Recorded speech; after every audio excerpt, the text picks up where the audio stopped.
support systems other than state regulatory bodies that are working directly with them where those have to be reported? And Mr. Chairman, we can get back to that one later if need be. Well, the gentleman can answer. Well, to answer very quickly, it is important that under U.S. legislation that as it relates to smart grid in particular, that NIST and the Department of Energy, working with FERC, and NERC is very engaged in this activity, do address system standards so we can build security into this technology before it gets deployed in great numbers. But most of the jurisdiction and regulation of the system has been done at the local level and the state level. However, in a lot of cases, that can be very appropriate based on local issues. But NERC is concerned about the bulk power system, and in the future, as devices in aggregate might cause a material issue to reliability, we're actively engaged in those efforts. And Mr. Chairman, just one suggestion quickly there.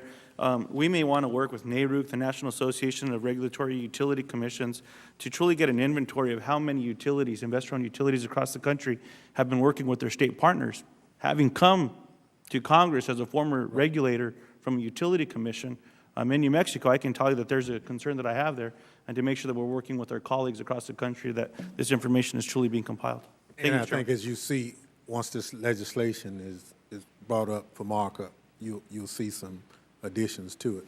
Let me thank our first panel of witnesses for excellent testimony and answers to the questions.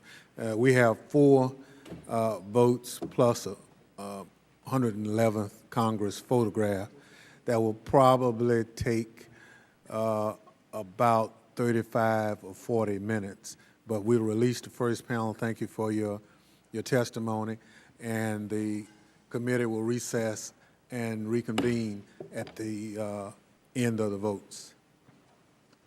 Thank you, Mr. Chairman.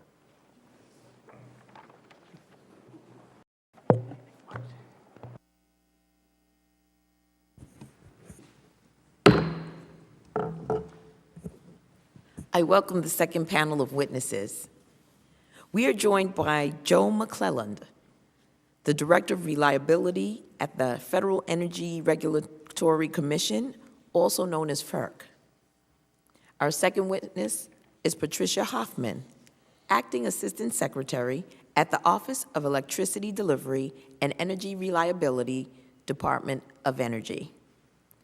Our third witness is Sean McGurk, Director of the Control Systems Security Program at the Department of Homeland Security. Welcome. And finally, Sita Furlani is the Director of the Information Technology Laboratory, National Institute of Standards and Technology at NIST. I want to welcome you all here. Without objection, the witnesses' full statements will be entered into the record. Hearing no objection, so ordered. I now ask each of the witnesses to introduce yourself and summarize your statement for 5 minutes, beginning with Mr. McClelland. Chairwoman Clark, Ranking Member Lundgren, and distinguished guests. Thank you for the privilege to appear before you today to discuss the security of the electric grid. My name is Joe McClelland, and I am the Director of the Office of Electric Reliability at the Federal Energy Regulatory Commission. I am here today as a Commission staff witness, and my remarks do not necessarily represent the views of the Commission or any individual commissioner. In the Energy Policy Act of 2005, Congress entrusted the Commission with a major new responsibility to oversee mandatory enforceable reliability standards for the nation's bulk power system. This authority is in new Section 215 of the Federal Power Act. Under the new authority, FERC cannot author or modify reliability standards, but must select an electric reliability organization, or ERO, to perform this task. The ERO develops and proposes reliability standards or modifications for the Commission's review, which it can either then remand or approve them. If the Commission approves a proposed reliability standard, it applies to the users, owners, and operators of the bulk power system and becomes mandatory in the United States. If the Commission remands a proposed standard, it is sent back to the ERO for further consideration. The Commission selected the North American Electric Reliability Corporation, or NERC, as its ERO.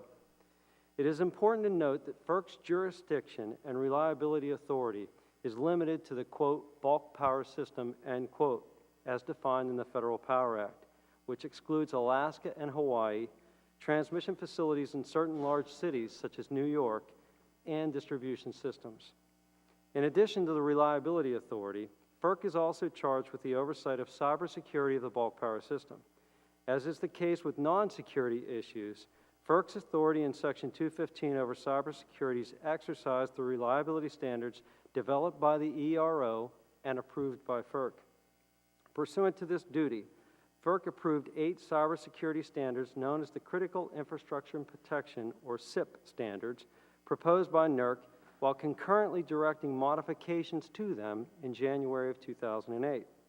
Although the existing CIP standards are approved, full implementation of these standards by all entities will not be mandatory until 2010. The first of several batches of modifications responding to the Commission's directives was received from the ERO in May of 2009, and they are now under review. On a related note, as smart grid technology is added to the bulk power system, greater cybersecurity protections will be required, given that this technology provides more access points to attackers and increases the grid's cyber vulnerabilities. The CIP standards will apply to some, but not all, smart grid applications. Physical attacks against the power grid can cause equal or even greater destruction than cyber attacks. One example of a physical threat is an electromagnetic pulse, or EMP, event. In 2001, Congress established a commission to assess the threat from EMP. In 2004 and again in 2008, the EMP Commission issued its reports. Among the findings in the reports were that a single EMP attack could seriously degrade or shut down a large part of the electric power grid. Depending upon the attack, significant parts of the electric infrastructure could be, quote, out of service for periods measured in months to a year or more, end quote. In addition to man-made attacks, EMP events are also naturally generated, caused by solar flares and storms disrupting the Earth's magnetic field. Such events can be powerful and can also cause significant and prolonged disruptions to the power grid. The standards development system utilized under FPA 215 develops mandatory reliability standards using an open and inclusive process based on consensus. Although it can be an effective mechanism with dealing with the routine requirements of the power grid, it is inadequate when addressing threats to the power grid that endanger national security. Despite its active role in approving reliability standards, FERC's current legal authority is insufficient to assure direct, timely, and mandatory action to protect the grid, particularly where certain information should not be publicly disclosed. Any new legislation should address several key concerns. First, FERC should be permitted to take direct action before a cyber or physical national security incident has occurred. Second, FERC should be allowed to maintain appropriate confidentiality of security-sensitive information. Third, the limitations of the term bulk power system should be considered, as FERC cannot act to protect against attacks involving Alaska and Hawaii, as well as some transmission in all local distribution facilities in population areas. Finally, entities should be permitted to recover costs they incur to mitigate vulnerabilities and threats. Thank you for your attention today, and I'm available to address any questions that you may have.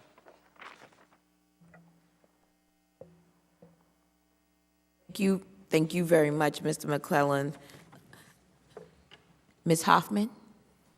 Thank you, Chairwoman Clark and members of the subcommittee, for this opportunity to testify before you on the electric sector vulnerabilities and cybersecurity issues. For more than a decade, the Department of Energy has been engaged with the private sector to secure the electric grid.